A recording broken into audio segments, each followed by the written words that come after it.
अस्सलाम वालेकुम दोस्तों, मेरा नाम है कफ अली और आप देख रहे हैं तालीम का घर। दोस्तों, आज मैं आप लोगों को दुनिया की कुछ बहुत ही अजीब क्राइम स्टोरीज के बारे में बताऊंगा। स्टोरी नंबर 1, अरुषि तलवार, जो कि इंडियन गर्ल थी और नोएडा में पैदा हुई थी 24 मई 1999 में।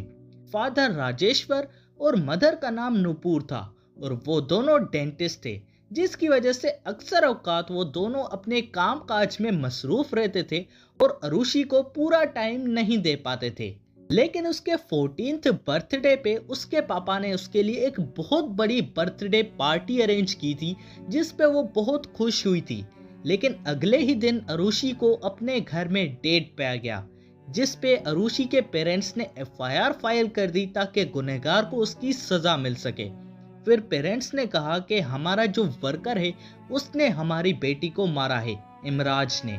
लेकिन पुलिस ने जब उसको ढूंढा तो उसकी लाश भी उनके घर की छत पे पाई गई, जिसमें अब दोनों मर्डर्स का शक उन दोनों पेरेंट्स पर गया कि तुम दोनों ने ही अपनी बेटी और काम करने वाले को मार डाला है, जिस पे उन दोनों को कुछ सालों के लिए कैद किया गया। लेकिन फिर उन्हें रिहा किया गया क्योंकि ये साबित आज तक नहीं हो पाया कि एक्चुअली आखिर हुआ क्या था, उन दोनों को किसने कत्ल किया और क्यों।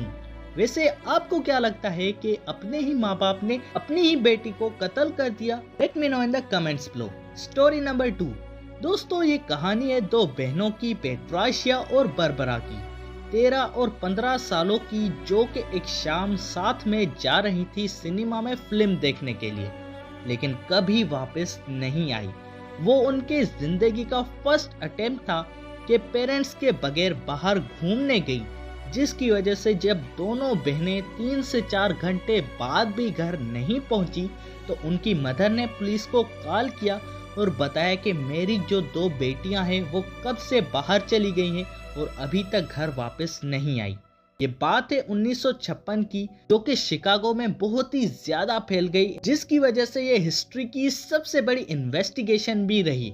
एल्विस प्रेले नाम में एक बंदा था जिसका नाम निकल के आया कि इसका हाथ है इन दोनों बहनों की गुमशुदगी के पीछे, लेकिन कोई खास सबूत ना होने की वजह से उस पर कोई एक्शन नहीं लिया गया।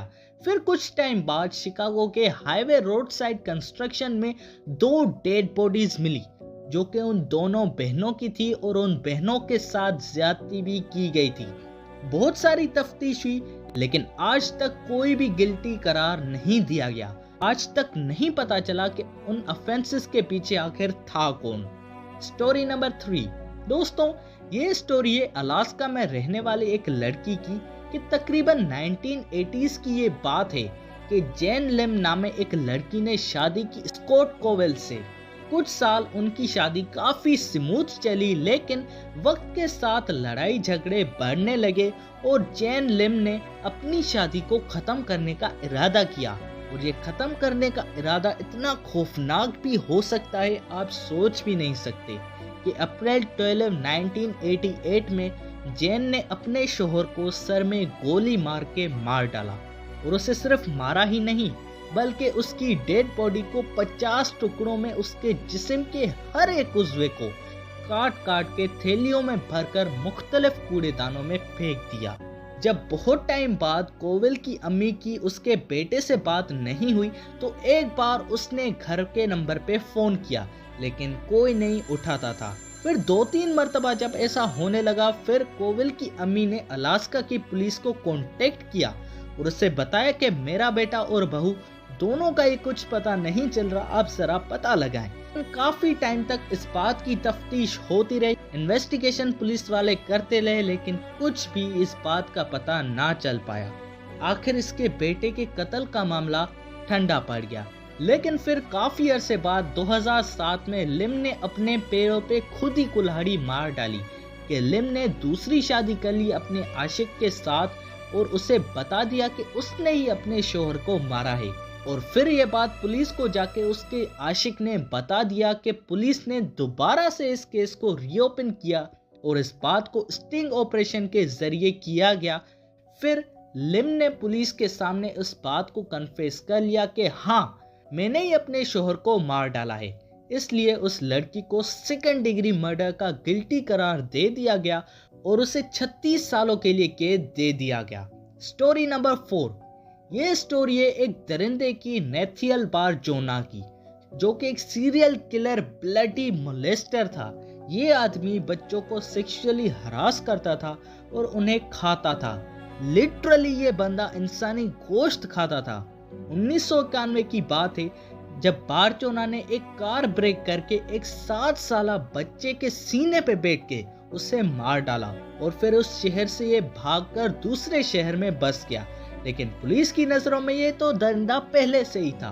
तो पुलिस ने इसकी इन्वेस्टिगेशन की और इसके घर में जो चीजें पाई गई, उफ तोबा, एक ग्राइंडर था गोश्त को काटने वाला, रेसिपीज पाई गई कि how French fried a kid, और बहुत सारी ऐसी चीजें पाई गई जो कि एक वैलिड प्रूफ दे रही थी कि ये घटिया बंदा एक आदमखोर है।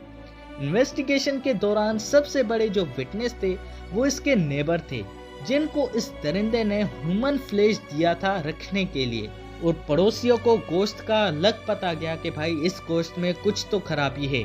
फिर जब पड़ोसियों ने उस गोश्त की तफ्तीश कराई तो पता लगा कि कोई इंसानी गोश्त है। फिर 2000 में इस दरिंदे को 136 सालों के लिए कैद दे दी गई। तो दोस्तों बस आज के लिए इतना ही। उम्मीद है कि आपको ये वीडियो आज की अच्छी लगी होगी, और अगर अच्छी लगी तो लाइक करो, सब्सक्राइब करो और अपने दोस्तों के साथ शेयर करो।